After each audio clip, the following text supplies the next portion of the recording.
Welcome to Module 2. This video covers substrate preparation and photoresist coating, focusing on how we ensure the pristine surface conditions necessary for high-performance direct-write lithography. To achieve these results, we must first master the clean room environment. This involves understanding critical process variables, maintaining strict particle thresholds, and implementing effective contamination vector control. Contamination control is vital. Organic particulates from skin or fibers can cause pinholes, while inorganic trace salts from water or glassware can alter doping states and damage device gates. When selecting silicon substrates, we prioritize high-purity, single-crystal wafers.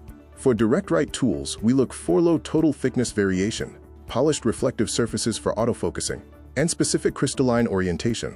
Our standard clean bench protocols include 3 main steps: a piranha acid clean to remove organics, a solvent degrease to strip grease, and a nitrogen dry cycle to eliminate water spots. Before coating, we perform a visual inspection. Using dark-field microscopy, we can easily identify any remaining microparticles that would otherwise nucleate defects during the spin coating process. Next, we perform a dehydration bake. By heating the substrate to at least 120 degrees Celsius, we vaporize the moisture layer that naturally forms on the surface, ensuring the resist bonds properly. We then use HMDS to improve adhesion. This chemistry converts polar silanol groups into a hydrophobic methyl-terminated surface, which allows the photoresist to wet the substrate evenly and prevents liftoff. Moving to photoresist chemistries, we analyze how various formulations respond to the laser wavelengths used by our direct-write tools.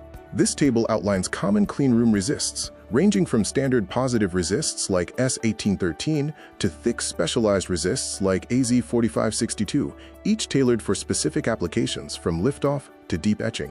Spin coater technology relies on centrifugal force to create thin, uniform films.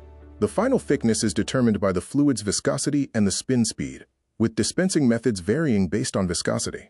As this graph shows, different variants of the S1800 series result in different film thicknesses when spun at a constant 3000 RPM, demonstrating the importance of choosing the right resist. Edge bead mitigation is essential to prevent autofocus distortions and equipment damage. Techniques include chemical stripping with solvents during the spin cycle and backside cleaning to prevent residue buildup. A standard spin recipe follows a clear sequence: dispensing, spreading, the main cast run, edge stripping, and finally, unloading the wafer for the next step. Finally, we soft bake the wafer at 95 degrees Celsius for 60 seconds. This drives off excess solvents, increases mechanical shear resistance, and prepares the film for the lithographic exposure stage. During the pre-bake process, a significant shift in composition occurs.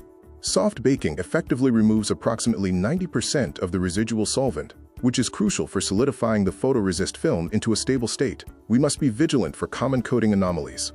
Comets and pinholes are typically caused by particle contamination or air bubbles in the dispenser, while radial striations often stem from improper speed control or ambient conditions during evaporation. For exposure, the standard MicroWriter ML3 Pro utilizes a 385 nanometer UV laser.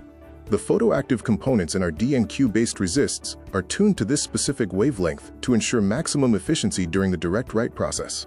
To maintain high yield, follow these best practices. Verify vacuum integrity before spinning, allow substrates to cool to room temperature, maintain Class 100 cleanroom standards, and stabilize humidity to minimize variance. That concludes our overview of substrate preparation and photoresist coating.